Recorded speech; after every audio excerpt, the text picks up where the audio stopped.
La chance d'avoir beaucoup de responsables, d'animateurs de nos centres de vacances, directeurs et autres pour la Fontanelle, la Source, l'UCJA. On salue encore toute cette belle équipe. Ça nous rappelle quelques souvenirs. J'ai parlé aux jeunes il y a 2 jours. J'avais 9 ans lorsque j'ai fait ma première colonie à la Fontanelle. Bon, je ne dis pas de secret, hein, c'est là-bas que j'ai rencontré Sylvie, donc les colonies servent un petit peu de temps en temps. Mais on ne s'est pas contenté d'être à la Fontanelle comme enfant, ensuite animateur, mais également on a largement participé aux activités de la Source et également pas mal en ce qui concerne l'UCJA, donc l'Union chrétienne de jeunes arméniens. Donc que Dieu vous bénisse tous et apprenons à aimer, à suivre, à s'intéresser à tout ce qui se fait dans nos centres de vacances de la Source, de la Fontanelle et tout ce que l'UCJA organise. C'est vraiment une bénédiction de la part de Dieu.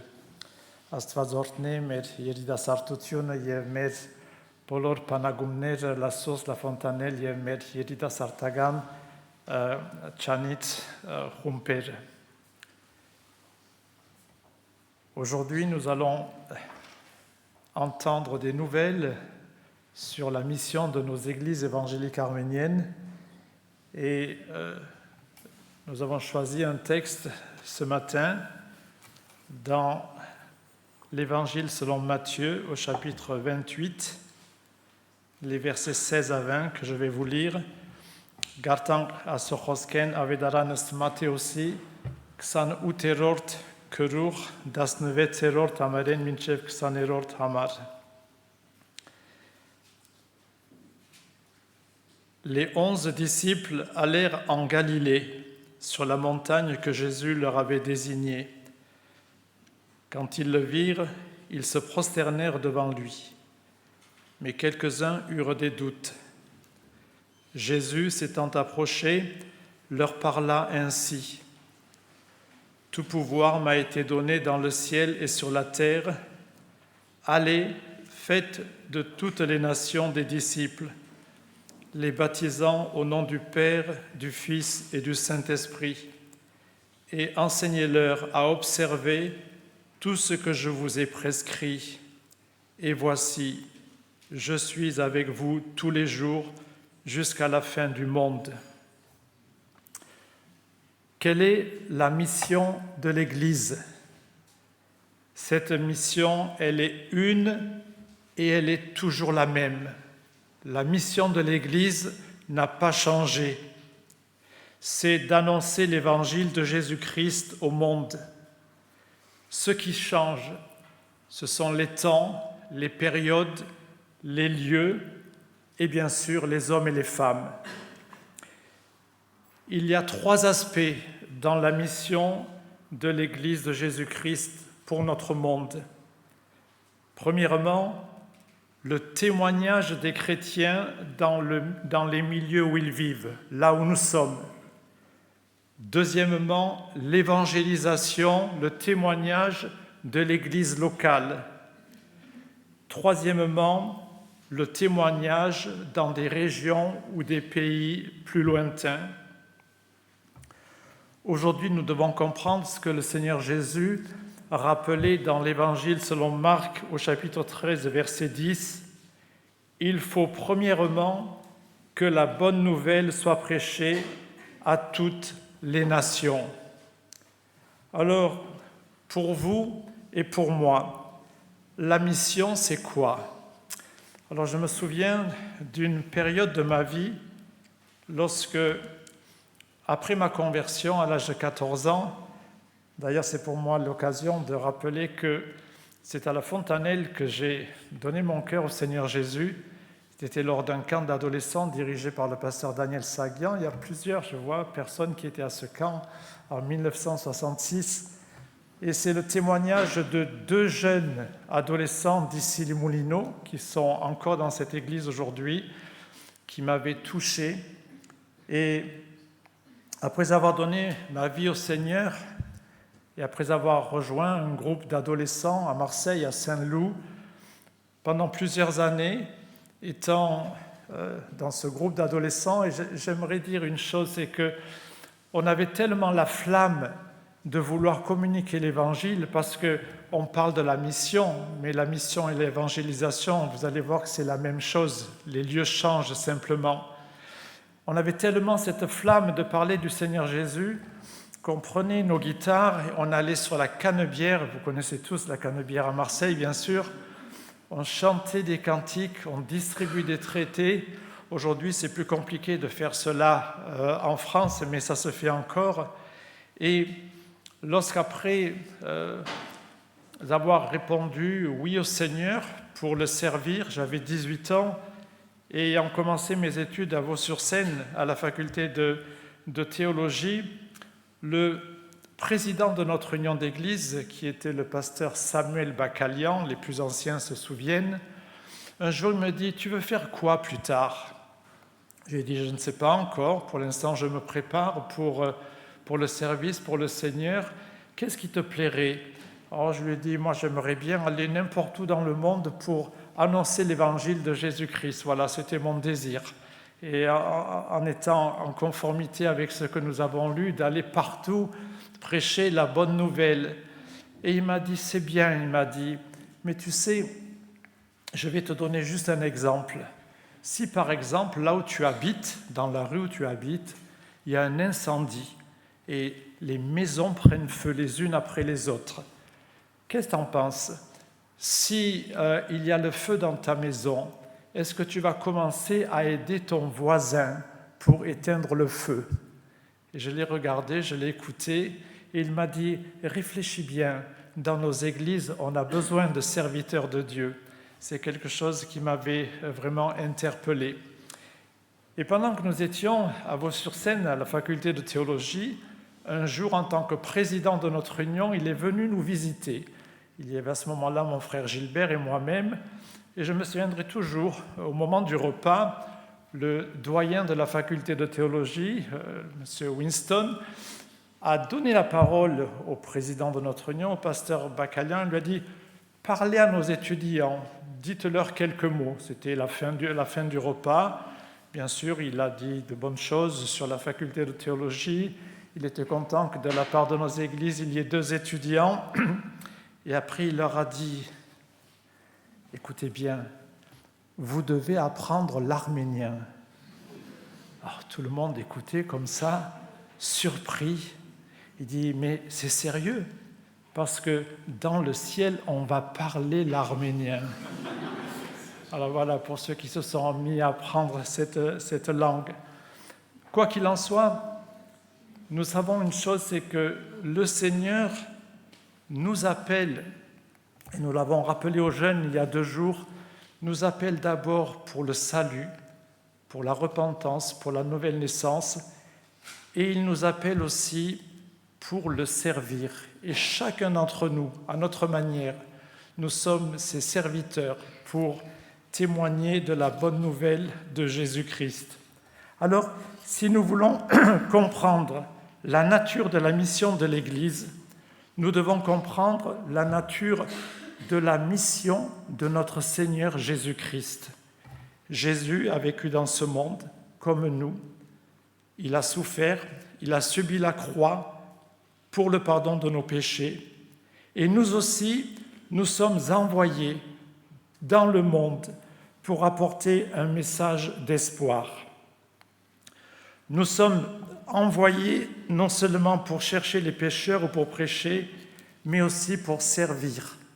Souvent, on imagine que la mission, c'est chanter, parler, mais la mission, c'est aussi servir. Et le service a différentes dimensions. Nous sommes appelés non pas pour régner sur qui que ce soit, nous sommes appelés pour aimer. Tu aimeras ton prochain comme toi-même. Si nous aimons notre prochain, nous lui parlerons de la bonne nouvelle de Jésus. Nous sommes quelque part coupables lorsque dans nos maisons, avec nos voisins, avec nos copains de classe, nos copains de travail, les gens que nous fréquentons, nous sommes d'une certaine manière coupables lorsque nous hésitons à leur parler du Seigneur. Des fois, nous avons peur, des fois, nous avons honte, des fois, l'occasion ne se présente pas. La mission, elle a deux vocations. En reprenant un verset biblique, la première mission, c'est d'être le sel de la terre. La deuxième mission, c'est d'être la lumière du monde. Nous pouvons nous poser trois questions.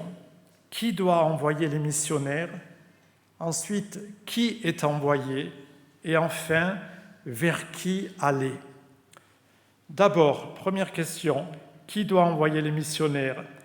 Il est évident que celui qui envoie, c'est Dieu lui-même. Dieu utilise différents moyens pour envoyer. Par exemple, dans la ville d'Antioche, il nous est rappelé ceci, ce sont les responsables, les anciens de l'Église qui ont envoyé. Et l'apôtre Paul nous interpelle, il nous pose une question dans Romains 10, 15. Comment y aura-t-il des prédicateurs s'ils ne sont pas envoyés ? En réalité, il y a deux vocations. La vocation en interne qui est faite par le Saint-Esprit, l'Esprit Saint me parle, me donne des convictions, mais il y a aussi en externe le témoignage de l'Église. L'Église a également un rôle à jouer. Mais quelle est la partie de l'Église qui doit envoyer ? Alors les apôtres sont des missionnaires uniques qui ont été envoyés directement par Jésus. Quelle chance, quel privilège ! Ils ont vécu avec le Seigneur, ils ont été encouragés, appelés à servir, ils l'ont fait. Mais après les apôtres, on voit que c'est l'Église. C'est l'Église qui a la responsabilité d'établir, d'encourager et d'envoyer. L'Église qui envoie des missionnaires, elle doit déjà les trouver, les recruter, faire un travail d'information, faire connaître les besoins, comme on va l'entendre dans quelques instants. L'Église, elle doit soutenir ceux qui partent au près ou au loin pour servir le Seigneur. Et l'Église, elle doit aussi reconnaître les priorités, organiser le travail. Deuxièmement, qui est envoyé ? Eh bien, tout simplement, celui que le Saint-Esprit a choisi. Qui veut répondre aujourd'hui si la question est posée ? Ne regardons ni à gauche, ni à droite, ni devant, ni derrière. Le Seigneur nous parle à chacun. Il nous parle pour que nous puissions répondre à son appel. Être missionnaire, nous le rappelons, ce n'est pas forcément aller au bout de la terre. Être missionnaire, ça commence déjà là où je suis. Il y a différents types de ministères en mission. Il y a bien sûr le ministère, le service de la parole, mais il y a aussi de grandes possibilités de travail dans le domaine médical, dans le domaine technique, dans le domaine de l'enseignement. Nous voyons que partir en mission, ce n'est pas forcément être quelqu'un qui va du matin au soir parler ou témoigner de la parole. Il y a tellement de belles choses à accomplir sur le terrain de mission. Et le missionnaire, bien sûr, doit être bien préparé, d'abord spirituellement, mais également physiquement et psychiquement. Il doit avoir une bonne éducation biblique et théologique. Enfin, troisième point, vers qui aller ? Le véritable travail missionnaire commence dans son quartier, dans sa ville, dans son pays. En ce qui concerne nos églises ont une double mission en France. Une mission parmi les personnes d'origine arménienne, mais en même temps une mission pour toute personne. Et je crois que nous l'avons bien compris, et nous qui sommes réunis ce matin ici, nous comprenons ce que la parole nous dit, il n'y a ni juif, ni grec, et ainsi de suite. Et nous comprenons que la parole, elle est pour tout le monde. Mais en même temps, nous ne devons pas oublier que l'Église évangélique arménienne en France, elle a le souci des personnes qui, pour différentes raisons, ne peuvent pas suivre les cultes en langue arménienne.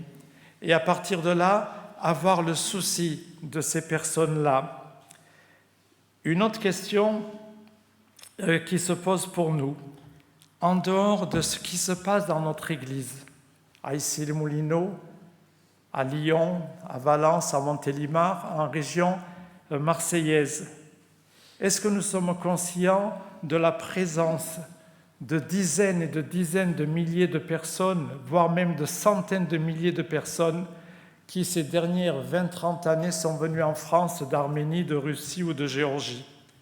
Et nos églises, nos pasteurs et nos responsables de la commission synodale ont un souci de pouvoir rejoindre dans différentes régions de la France des personnes qui, en général, ne maîtrisent pas bien la langue française et qui, pour différentes raisons, qu'elles soient des questions de langue ou des questions de culture, ont besoin de se retrouver dans des noyaux où ils vont pouvoir entendre la parole, chanter des cantiques, entendre des prières en langue arménienne.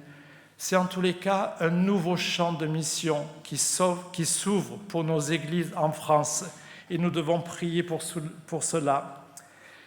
Il y a un autre champ de mission en tant qu'Église évangélique arménienne et ce champ de mission se trouve dans le monde entier, indépendamment des missions de tous ordres, parmi les communautés arméniennes de la diaspora. Et je vous encourage à réfléchir, pourquoi ne pas faire une campagne de témoignage, d'évangélisation, de mission, par exemple en Amérique du Sud. Avec Sylvie, nous avons servi pendant 6 mois en Uruguay. Ils sont essentiellement en langue espagnole, un petit peu en langue arménienne, et je suis persuadé qu'au niveau de l'UCGA, vous pouvez réfléchir à cette possibilité. Mais en tant qu'Église aussi, il y a des possibilités vers la Russie, quand il y aura la paix bien sûr, mais en tous les cas vers la Géorgie, vers l'Arménie. Et cette année, nos jeunes vont aller pour une mission spirituelle et humanitaire en Arménie. Vous voyez qu'il y a tellement de possibilités. Alors, une dernière question. Quand on parle de la mission, on a toujours l'impression que l'appel de Dieu, c'est pour les autres. Et ce matin, si tu te disais, cette mission, cet appel, c'est peut-être pour moi. Alors les personnes plus âgées vont dire, c'est terminé pour moi, pas de possibilité. Non, si vous avez quelques validités, vous pouvez y aller. Et puis s'il y a des problèmes de santé, la prière, c'est une grande arme pour soutenir ceux qui partent. Mais pour les plus jeunes, c'est vraiment un appel qu'on a commencé à lancer il y a 2 jours lors de la réunion qui s'est passée ici. Posons-nous la vraie question. Quel est le sens de ma vie? Pourquoi je suis là? Que veut le Seigneur pour moi? La mission, elle est à la fois dans la ville où j'habite. La mission, elle est partout. Elle est parmi tous les peuples, à toute créature.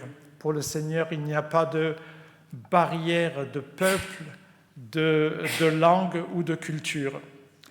Si le culte missionnaire d'aujourd'hui, c'est simplement pour voir quelques photos, s'apitoyer sur des gens qui vivent dans la difficulté et donner un don, si c'était que cela, ce matin, ce serait dommage.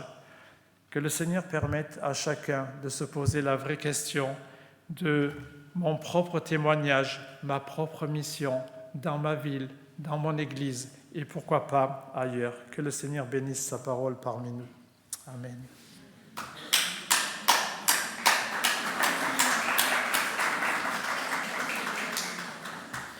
Si vous applaudissez, je vais venir tous les dimanches.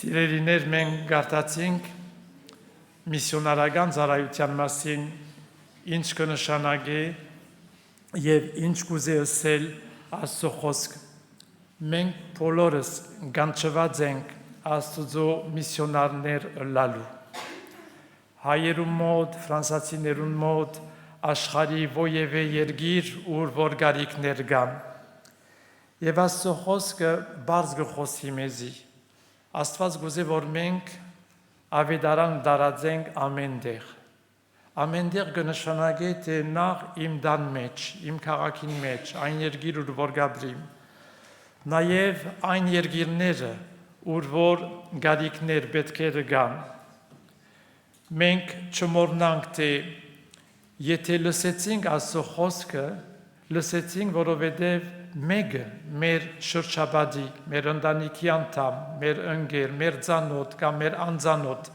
համարձակություն ունեցավ Աստծո խոսքը տարածելու։ Միսիոնարական պաշտամունք այսօր ոչ միայն գոյություն ունի, որպեսզի մենք քիչ մեդո լսենք գարկ մի երկիներուն մեջ, ինչ դժվարություններ կան, ինչ պետք է կան, եւ հետո անշուշտ մեր նյութական աջակցություն բերելու, բայց այս միսիոնարական պաշտամունքը արիթ է, որպեսզի մենք հասկանանք, թե Աստված կգանչի ամենքս, քեզ, ինձ, որպեսզի լինենք ըլլանք իր ծառայողները։ Աստված դա որպեսզի նաև մենք չանդեսենք, թե Ֆրանսային մեջ այսօր հայությունը ամեն տեղ կգտնվի, եւ Փառք Աստծո սկսանք մեր եկեղեցի միջոցով, բացի Փարիզ, Լիոն, Վալանս, Մարսել, նաև տարբեր քաղաքներուն մեջ սկսել այս հոգևոր ծառայությունը։ Եվ խնդրանք մը, դուք տեսաք ինչքան երիտասարդություն այսօր հավաքված է, անշուշտ բոլորս հոգիով երիտասարդ ենք, բայց մենք ունենք երիտասարդությունը, որ կուզենա ավելի մոտ, ավելի մտերմիկ գապ ունենալ Աստծո հետ։ Շատերը նաև պատրաստ են ծառայելու, պատասխանելու Աստծո գոչումի, լինելով միսիոնարներ տարբեր տեղերում։ Խնդրանք հետևյալն է. մենք աղոթենք միշտ ամեն օր մեր երիտասարդներուն համար, որպեսզի այս երիտասարդները մեր եկեղեցիներին համար օրհնությունը լան եւ ընդհանրապես ամեն տեղ աշխարհին մեջ։ Nous voulons prier, աղոթենք։ Դեր Աստված, շնորհակալ ենք քո ներկայության համար, շնորհակալ ենք, որովհետև դու ես մեր Դերը Հիսուս Քրիստոսով, քո խաչովդ մեր փրկիչը, գաղութենք, որպեսզի քո խոսքդ մեր սրտերուն մեջ հաստատվի եւ մենք լանք քո վկաները ամեն տեղ, օրհնե մեր հայ ժողովուրդը, օրհնե Ֆրանսիան, որ գաբրինք, օրհնե մեր Հայաստան, մեր Արցախի ժողովուրդը եւ գաղութենք, որպեսզի քո խոսքը տարածվի ամեն տեղ։ Seigneur notre Dieu, nous voulons te bénir pour ta parole, te bénir parce que c'est toi qui nous appelles. Tu nous appelles au salut, à la repentance et tu nous appelles aussi au service. Que chacun d'entre nous, Seigneur, nous puissions répondre présent pour être tes enfants, tes témoins, pour pouvoir dans nos maisons, dans notre entourage et partout dans le monde où tu nous appelles à apporter cette bonne nouvelle de Jésus-Christ, la bonne nouvelle du salut. Sois béni en ton nom. Amen.